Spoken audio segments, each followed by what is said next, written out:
You are Locked On Wolves POSTCAST, part of Locked On Minnesota on the Locked On Podcast Network. Your team every day.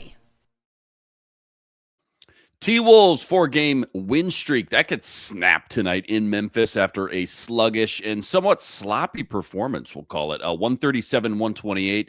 That's your final. What's going on? Back in the lab, back at it. Another T-Wolves postcast, all part of the Locked On Podcast Network, which, thanks to you guys, is now the #1 sports podcast network. That's Jack Borman. Give him a follow on X at GRBorman13. I'm Luke Inman at Luke_Spinman. Go follow our guy Ben Beacon as well, host of the Locked On Timberwolves show each and every day as well. Lots to get into, Jack. What we're second guessing the most after this one, plus who fudged up the most as well. Just off the top, though, Wolves coming into this one, trying to make it 5 in a row tonight. Round 2 with Memphis. They just beat them Saturday night. Unfortunately, Jack, you wouldn't think a lot would change in just 48 hours, but just not the same Wolves team we saw Saturday night. Definitely not the same Grizzlies team we saw either. Slow, kind of sluggish start for Minnesota, down 8 going into halftime after some really rough shooting in the second quarter. Nice surge in the fourth quarter late, trying to stage a little comeback, but just too little too late. Memphis felt like couldn't miss all night. Wolves 4-game win streak, that got snapped. We just talked about it Saturday, Jack. We looked at the schedule. We felt 8-2 in the next 10 games. That's plausible. And then they go do this to us. Shame on us, I guess. Should have known better. That's my fault. Your thoughts on today? Yeah, I think, look, the Grizzlies are around 5-19 against teams that are 500 or better. 2 of those wins are against the Timberwolves. And look, this Grizzlies team plays really hard. You got to give them credit. 3rd game in 4 nights for them. And they absolutely brought it in the energy and effort department the other night. They do it again tonight, but they get Jaren Jackson back, who goes for 30 and makes 11 free throws, which seems like kind of seems like tradition against the Timberwolves with Jaren Jackson having a big offensive night. But again, just tough to win when you give up 137, give up 24 second chance points, put the opponent on the foul line 35 times, and then allow them to shoot 19 of 41 from 3, right? That's how the Timberwolves have been shooting from 3 in a lot of these games that they've been winning. Rare night where the Wolves win in the paint, but lose on the 3-point line. And just impressive that the Wolves even made it a game with some of the underlying numbers here. But that shouldn't even be the case against a hospital Grizzlies team that is playing a bunch of guys that wouldn't even be in the rotation if they were even remotely healthy. And again, they just couldn't really recover from the hole they put themselves in the second quarter, where they scored just 8 points in a 6-minute span without Anthony Edwards. And that was just a bummer. It felt like he was the only source of offense that they had for the majority of the first half after kind of turning it on the second part of the first quarter there. And then once we got into the third quarter, they just couldn't stop fouling, right? Grizzlies had 13 free throw attempts in that quarter alone, ended up having 35 on the game, like I said. And it was good. I mean, look, the Wolves could have just rolled over. It was good that they responded in the fourth quarter and played until the final buzzer. And Dante DiVincenzo especially brought really good energy, made 3 threes and got fouled in another one. Wolves got in the bonus for the final 7 minutes, which was good to see because they just kept attacking downhill, especially Ant, who again had 39 tonight, 14 free throw attempts for the second straight game. And then, they just couldn't get enough stops. And that was the game, right? That was how it felt for, stretches in the game the other night. And that's what happened tonight too. And so, the one real positive for me had to give some love to our guy Jaden McDaniels here. Wearing the giveaway hat from a couple nights ago. Just it's unbelievable how well he continues to play in spite of all these rumors swirling around him, especially with a star of Giannis Antetokounmpo's magnitude being the guy on the other end of those rumors. And for Jaden tonight, 29 points on 14 shots, 5 of 7 from 3, had 4 rebounds, 3 assists, 0 turnovers. It's exactly the type of performance that you want from a guy playing offside. Just an incredibly talented, high usage on ball star like Ant, and for him to be able to, 97%, score 29 on 97% true shooting is absolutely unbelievable. And it's just a bummer that nobody joined, Jaden, Dante, Ant, and Julius tonight in playing well on the offensive end of the floor, because the Wolves lost, 52-13 in bench points, and we'll get into that later. So Ish. Yeah, lots to get into. Let's get into the biggest second guess of tonight. Since hindsight is always 2020, let's deliver today's second guess. Maybe not something with a lot of tangible substance when you go look at the box score, but just felt like the Wolves were complaining a lot out there tonight, like almost more worried about not getting every single little call instead of hustling back on defense. That drove me nuts. I'm sure it drove you nuts, especially watching Anthony Edwards pick up his third tech, by the way, in the last 4 games, Jack. Yeah, for sure. And that was a department where Anthony Edwards was much better at the start of this season. I think he maybe picked up 1 or 2 technicals in the first quarter of this season after, the last couple of seasons riding pretty close, if not picking up suspensions for having too many technical fouls and clapping and pointing and yelling at refs. And, that's one area where Julius Randle, too, has been tremendous. He's never really been a guy that's gotten on refs, and I see it in the arena all the time, during TV timeouts of him having really calm, respectful conversations with officials, which is, great for a guy who plays as physically as he does and as a subject of whistles one way or the other. And just for the Timberwolves, especially in that third quarter, it just felt like the Grizzlies had a wide open look after wide open look after wide open look because the Wolves, namely Anthony Edwards or Naz Reid, were on the other end of the floor just complaining and yelling and screaming at refs. And I just think that that's something that we haven't been able to say a whole lot about this Timberwolves team. We could maybe say it 2 years ago, 3 years ago in the Cat era, but just not something that the Timberwolves have struggled with at points this season. But again, you talk about Ant specifically, had a couple of really bad moments, got teed up in that third quarter, but responded really well with 8 points on a 10-0 run for the Wolves. But then, thought to get them back to within 4. I think it was 87-83 at that point. And then, it just a couple of bad mistakes from Ant and Jalen Clark. Ant gives up a wide, dares Vince Williams Jr. to shoot a 3. Those two had been talking smack all night. But Williams was 2 of 4 from 3 at the time. Like, I get he's a 29% 3-point shooter, but still, I think you got to make an effort to at least close out or make him think about it. And then Jalen Clark had a really bad loose ball foul on a 1-on-3 offensive rebound situation that resulted in free throws. And again, the Wolves just couldn't stop fouling in general at the end of that third quarter. They gave up an 8-0 run in the final minute and 15 seconds of the quarter, and all 8 of those points were off of free throws. So again, for the Wolves to be as mad as they were about free throws, like, I get it. But I mean, the Wolves still had 54 points in the paint. They still had 31 field goal attempts, or 31 free throw attempts, and they still shot 57% from 2. So, like, I just don't know that you can complain too much given what the results were. Let's get into who fudged up the most tonight here, Jack. Uh-oh, somebody messed up, and it's time to let them know with who fudged up. All right, as you pointed out, a lot of different things to pick and prod and point the finger at tonight, but you mentioned it earlier. I'm going to circle back. Hard not to at least point the finger for a while at the bench play. They were absolutely nowhere to be found and didn't help soften the blow when they needed them, didn't help add a spark when they needed them. Your thoughts on the bench tonight, or who fudged up the most, I guess?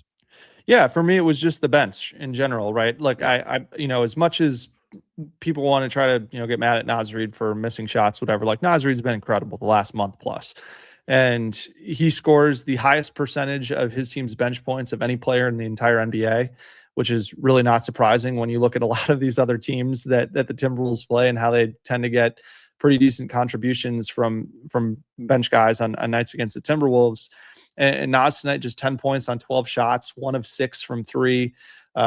He did have 5 stocks, had 4 blocks, really played his tail off on the defensive end, and had 6 rebounds. And you got to give him credit for continuing to play on that end. But even if you just look at non-Naz Reid players, so Bones, Mike Conley, Jalen Clark, 3 points on 1 of 9 shooting, 1 of 6 from 3. And, it's just hard to defend. I think the Wolves not having more, offensive options that they can go to off the bench. Like, I understand the Rob Dillingham situation. I understand why he's not playing. I'm not necessarily suggesting that he should be playing, but I also just think it highlights that it's a bummer that TJ Shannon is still out, and hopefully he'll be able to provide some scoring punch when they get back. But independent of any Giannis trade that they might make, I do think that trying to get more bench help, whether it's a guard or a wing that can just put the ball in the hole on a more consistent basis than non-Naz Reid bench players can, I think will be really important. And I mean, just look, I mean, the Wolves were 5 of 21 from the floor off the bench. They had 5 players in double figures as a team. Memphis was 17 of 35, 9 of 18 from 3, 7 players in double figures. I mean, the Wolves' 3 best players all played really well tonight. And Dante had his third 20-plus point game in the last month.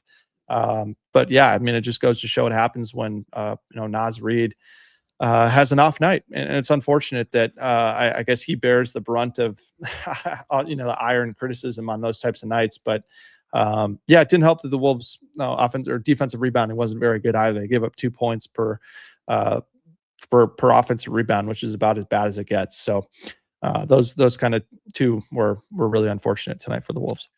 Plenty more deep dive from this one, including what we'll be talking about tomorrow, maybe more Giannis rumors. That's all coming up right after this. Quick reminder, tonight's episode brought to us by Monarch Money. Ever go check your bank account and go, where'd my money go? Dining out, online shopping, entertainment, so easy to lose track. That's where Monarch Money comes in. It's not just another budgeting app. It's a complete financial command center. You can track all your accounts, your investments, your spending. It's all in one place, so you stop just managing your money and instead you start building some wealth. Take control of your finances with Monarch Money. Use the code LOCKEDONNBA at monarchmoney.com. You're getting 50% off your first year. That's monarchmoney.com, code LOCKEDONNBA. You're getting half off your entire first year. This episode also brought to us by Prize Picks. Without a doubt, most fun I have playing daily fantasy. You can win up to 25 times your money this NBA season. And why I love it, so easy to play. All you got to do, you select 2 or more players. You pick more or less on their projected stats, talking points, rebounds, assists, 3-pointers, you name it. They got it. Take your pick. Plus, they now offer Apple Pay, quick and easy deposits into your account all season long. Right now, go to prizepicks.com/LockedOnNBA. Use the code LockedOnNBA. You're getting a first deposit match up to $100. That's promo code LockedOnNBA at prizepicks.com/LockedOnNBA. 100% bonus match up to $100. All right, Jack, let's get into what we'll be talking about tomorrow. This is what you'll be talking about. I just want to preface that this is a reaction show. 99.9% of the time, we do keep it solely focused on the game at hand. But tonight, I just feel I'd be remiss if I didn't react to some of the rumors swirling around the Wolves and Giannis. Wolves, Warriors, Heat, Knicks, all kind of the front runners. But, as you've told me multiple times, it might be up to Giannis where he wants to go, not where, the Bucks can land the best deal, which kind of wild to me, Jack, just as a guy who covers the NFL, that team's just kind of obliged the star player. But I regress. Tell me, Jack, bottom line here, you're our NBA expert. You're our Wolves expert as well. Bottom line, what are you giving us percentage-wise that this thing actually gets done in the next 65 hours or so? Yeah, I would say it's very low, probably 10% chance, unless Giannis goes into John Horst's office or his agent goes into John Horst's office and says, I want to go to Minnesota. And I just think that the Bucks are going to send Giannis where he wants to go. The Bucks owe Giannis everything for their relevance over the last decade. And he brought them a title, the first title that they'd had in 50 years since Oscar Robertson and Lou Alcindor at the time were running with the Bucks. And it's the only real outlier in recent memory of a star not going where they namely said they wanted to go was ironically, involved with the Bucks when Dame Lillard requested a trade from the Blazers and wanted to go to Miami, but ended up going to, Milwaukee. And, you think about Kevin Durant to Phoenix, Kevin Durant to Houston, Butler to Golden State, De'Aaron Fox to San Antonio recently. These guys just go where they want to go. And I think that the stars have that type of power. And I think too, teams are afraid of not doing what a star wants to do because of who their agents are, and in case they might have another client of that agent's down the line, they don't want to burn a bridge. So I think that's an important, or the most important factor in all of this. What are the keys to getting this done? So many moving parts, right? So many different variables with these blockbuster trades, especially the NBA. But give me the top 2 or 3, just kind of rapid fire, bang, bang, bang, things that need to happen kind of in unison or simultaneously, I guess, for things to actually go down with the Timberwolves, knowing, the state of the roster, but also, things like the state of the salary cap as well. Yeah, for sure. I mean, the Wolves are going to need to get creative in terms of how they pursue a Giannis trade. I just think that right now the Wolves are above the first apron, below the second apron, which creates some difficulties, right? I mean, you can't use exceptions in trades. So your tax pyramid level, your biannual exception, the trade player exception they created with the Nickeil Alexander-Walker sign-in trade. They can't take back more money in a trade than they send out. So they would need to at least match Giannis's salary in a deal. The Wolves are about $8.3 million over the first apron, so they could theoretically make a trade that gets them underneath the first apron and would allow them to use that Nickeil Alexander-Walker their trade exception of $7.6 million, which would be pretty hefty to use. So the Wolves may try to pursue a trade that sheds $8.3 or $8.4 million in salary to get below the first apron. You think about like a Rob Dillingham and Leonard Miller salary dump type of situation. It's hard to execute a 2 for 0. So maybe you do 2 separate trades. I'm not quite sure how that would work, or you didn't try to involve Mike Conley in one of those deals. But yeah, I mean, look, Giannis just turned 31. He's likely to sign a 4-year extension in October with whomever he's traded to.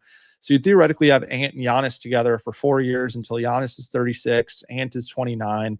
A couple of key questions that come up for me is Giannis's calf issue and his health. I mean, he's had, probably 4 or 5 calf strains over the last 3 or 4 years, which is concerning. But the Wolves have been among the healthiest teams in the league. Their starting lineup's been available more than any starting lineup in the NBA this season. So the training staff's been excellent there.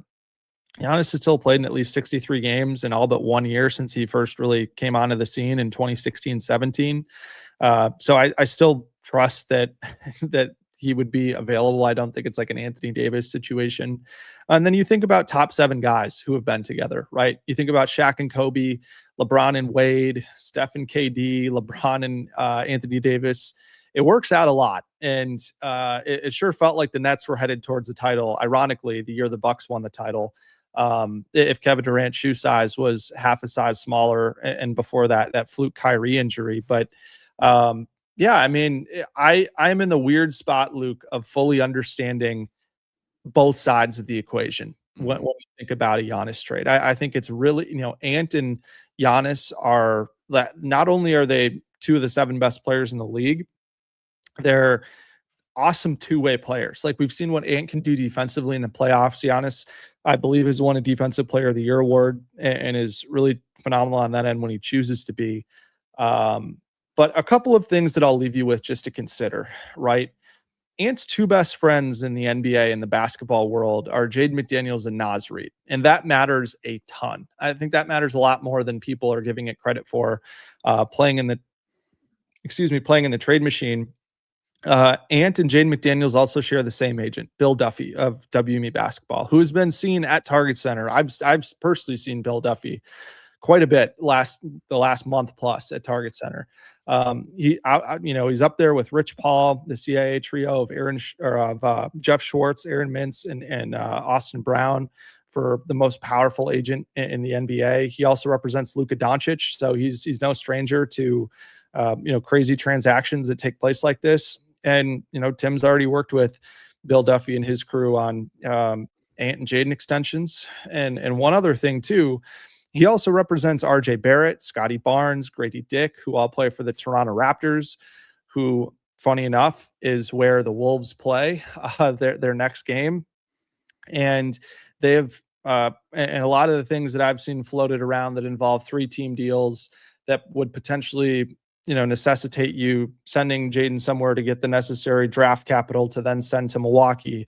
as a team that's been interested. So I think that's interesting. But again, I think it would be really hard to make a trade in season where you're sending out Julius and Nas and Jaden, and then try to refactor and figure out the spacing with Rudy and Giannis. And so I just think that there's a lot of moving parts that make this really challenging. And I just ultimately don't see it happening for the Timberwolves right now, at least, unless Giannis were to kind of bang his hands on the table and say, I want to go play with Ant and I want to go to Minnesota. And it's possible, right? You consider that, I mean, Ant's the best player of, the best players on the Knicks with Brunson, the Heat with Bam, or Tyler Hero or Golden State with Curry at this point. So it's going to be really fascinating to see what happens. But I would be surprised if a trade happens, frankly. And I would be surprised if it ended up being in Minnesota. But, there's still a lot of time left, like you said, about 65 hours until 2 p.m. Central Time on Thursday. But look, Tim Connolly's been really aggressive through trades, and pretty much every trade that he's tried to make, with the exception of the Rob Dillingham trade, has worked out really nicely for the Timberwolves. And he has a ton of respect in league circles, just as a guy that people are willing to work with, because he's a great dude. He's super honest, and he's a professional, and he's super well regarded everywhere you go across the league. So I think if there's anybody that would be able to navigate and thread the needles of personal relationships, and also having the kind of the trade and business acumen to be able to find something that benefits every party, that would be necessary, I think it would be Tim Connolly. But like I said, it's a funny spot for me being on both sides of totally understanding where both sides are coming from. Fantastic talking points, fantastic things to consider. I guess we'll have to just wait this out. Again, deadline Thursday, 2 p.m. Great stuff per usual, Jack. T-Wolves 4-game win streak snapped tonight in Memphis, 137-128. That's your final. 31-20 now on the year. Much love to all you guys, all the everydayers out there that always make us your first listen. All you guys coming in the chat with us from game to game as well. Like and subscribe if you haven't already, and go follow Jack at GR Borman 13. We're back Wednesday in Toronto, 6:30 p.m. tip for that. Appreciate all you guys. We'll talk to you next time. Signing out.